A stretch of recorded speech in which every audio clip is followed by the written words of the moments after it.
Hey everyone, welcome back to the channel. Today we're diving deep into some harsh realities, the kind that can either break you or make you. We're talking about the 29 brutal truths of trading in life. This isn't about sugarcoating things.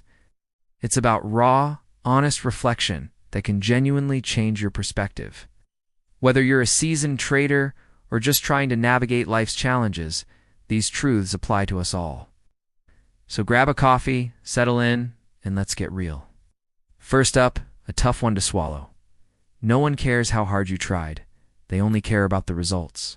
In trading and in life, effort is admirable, but outcomes are what matter. You can spend all night analyzing charts, but if your account is red, the effort means little. It's a results-driven world. This isn't to devalue your hard work, but to shift your focus from just being busy to being effective. And that leads right into the next point.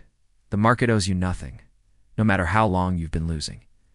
It's a cold, impartial entity. It doesn't know you. It doesn't care about your sob story or your string of bad luck. You can't demand a win just because you've paid your dues and losses.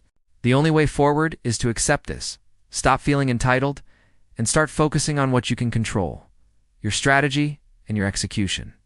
Think about this. A good entry is often just luck. The real skill? That's in trade management. Nailing the perfect entry point feels great, but it's as what you do, asterisk after asterisk, you re-in the trade that defines your success. How you manage your stop loss when you take profits. How you handle the emotional roller coaster. That's where the pros separate themselves from the amateurs. Skill is about navigating the journey, not just starting it well. And here's a paradox that trips up so many people. You can be absolutely right on your analysis and still blow your account. You could predict a market move with pinpoint accuracy, but if your risk management is poor, if you use too much leverage, if you let one bad trade wipe you out, your brilliant analysis is worthless. Being right isn't enough. You have to be right in the right way. Let's talk about losses. Losses won't kill you. Refusing to learn from them absolutely will. Every losing trade, every setback in life is a tuition fee. You've paid for a lesson. The question is, are you going to learn it? Ignoring the lesson, blaming the market, or repeating the same mistake is how you truly fail. Embrace your losses as the valuable, albeit painful teachers they are. And if you think trading is a get-a-rich-quick scheme, I have bad news. Trading won't make you rich fast. What it will do is show you exactly where you're weak, faster than anything else. It holds a mirror up to your impatience, your greed, your fear, and your lack of discipline. It's a personal development journey on steroids, with your bank account as the scorecard. The wealth comes later, after you've confronted and conquered those weaknesses. In fact, it's not about what you know. 90% of traders don't lose because of a lack of knowledge, but a lack of self-control. You can read every trading book, watch every webinar, but if you can control the impulse to chase a trade or move your stop loss out of fear, none of that knowledge matters. Success in this game is an internal battle. Master yourself and you'll begin to master the market. So when a trade goes wrong, remember this. The market didn't betray you. You betrayed your own plan. The market just did what it does. It moved. The pain comes from deviating from your predefined rules. You saw a setup, you had a plan for entry, exit, and risk. If you ignored that plan, the responsibility lies squarely with you. Own it. And where do the biggest disasters come from? The biggest losses often come from the smallest greed. It's that little voice that says, just a few more pips, or let's double the position. This one's a sure thing. That tiny, seemingly harmless moment of greed is the seed for catastrophic failure. Discipline isn't just for the big moments. It's for managing those small, insidious temptations. This brings us to a crucial point about longevity. You don't need to make 1,000 trades. You just need to survive long enough to find the few that matter. The goal isn't to be a trading machine gun, firing at every little movement. The goal is to be a sniper, patient and precise, waiting for the high-probability setups. Survival is the foundation upon which all profits are built. Have you ever noticed this? Winners talk less, losers talk a lot.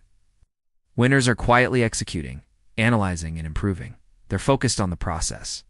Losers are often loud, complaining about the market, bragging about small wins to mask big losses, and constantly seeking validation. Let your P&L do the talking. Focus more on doing and less on discussing. And no matter how amazing your strategy is, remember this: no strategy can save poor discipline. You could have the holy grail of trading systems, but if you can't follow its rules consistently, it's useless. Discipline is the bridge between your strategy and your results. Without it, the bridge collapses. Let's reframe why people lose. You don't lose because the market is hard.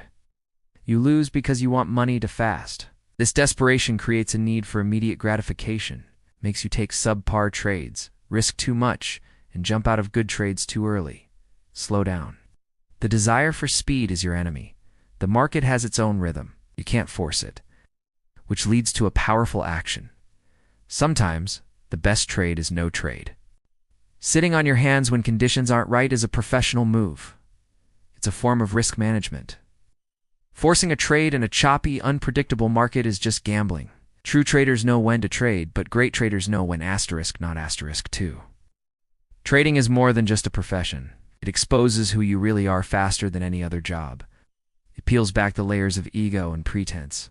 Are you patient or impulsive? Disciplined or reckless? A lifelong learner or a stubborn know-it-all? The market will reveal your true character, whether you like it or not. And if you're struggling with risk, look deeper. You can't manage risk because you can't manage your emotions. Moving your stop loss, revenge trading, doubling down on a loser, these aren't risk management problems. They're emotional regulation problems. They're symptoms of fear, greed, and hope running wild. Control your mind, and you'll control your risk. The market doesn't care how smart you are. The market rewards patience, not intelligence. You can be a genius, but if you're not patient enough to wait for your setup, or patient enough to let a winning trade run, your intelligence won't save you. Patience is the virtue that gets paid in this game, and don't get carried away by a few wins. A few winning trades mean nothing. The series tells the truth. Anyone can get lucky. A winning streak can inflate your ego and make you feel invincible. A losing streak can crush your confidence. Neither defines you. It's your long-term performance, your equity curve over hundreds of trades, that reveals your true skill. When things go wrong, and I mean really wrong, remember this: no one will save you when you blow up. Only you are responsible. Your broker won't bail you out. Your friends can offer sympathy, but they can't refund your account. The buck stops with you. This radical ownership is terrifying, but it's also empowering. It means you, and only you, have the power to fix it. Here's a direct correlation.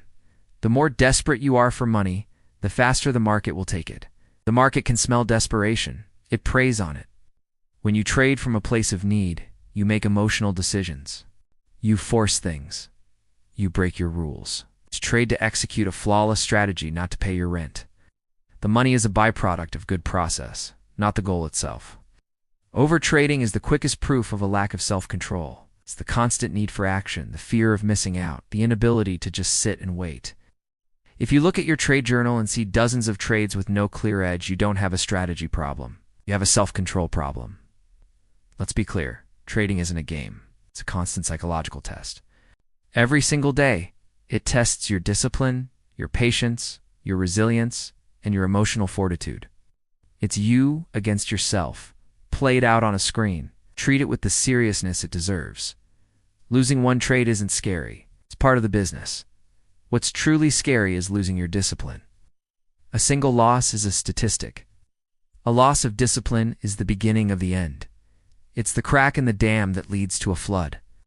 Protect your discipline at all costs, even if it means taking a planned loss. And here's a secret to profitability. You don't need to be right often. You just need to be wrong small. Many profitable traders are right less than 50% of the time, but their wins are significantly larger than their losses. Focus on cutting your losers quickly and letting your winners run. It's not about your win rate. It's about your risk-to-reward ratio. The market has a rhythm of its own. Losses come slowly, and losses come fast. Building an account is like walking up an escalator, one step at a time. Blowing an account is like jumping off the side.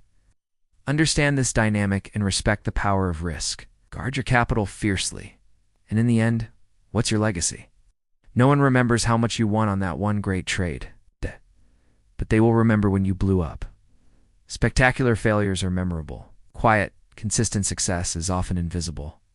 Aim to be the quiet, consistent winner, not the trader with a story about one big score and an explosive ending. Ultimately, trading teaches humility with real money. The market will humble you again and again until you learn. Every time you think you've got it figured out, it will show you that you don't. Embrace humility. It's the only mindset that allows for continuous growth. And a final thought to leave you with: the market will always be there. Tomorrow, next week, next year, it's not going anywhere. Your opportunity, however, your capital, your mental energy that won't. Don't chase. Don't rush. There will always be another trade. Make sure you're around to take it. So no, trading doesn't just change your life. In many ways, it strips you naked as a person. It exposes your flaws and your strengths for you to see. The question is, what will you do once you're standing there, exposed? Will you build yourself back, stronger and more disciplined than before? The choice is yours. Thanks for sticking with me through these tough truths. I know it's a lot to take in, but confronting these realities is the first step toward genuine, lasting success. If any of this resonated with you, hit that like button and subscribe for more real talk about the markets. Drop a comment below with the truth that hit you the hardest. Until next time, trade safe and stay disciplined.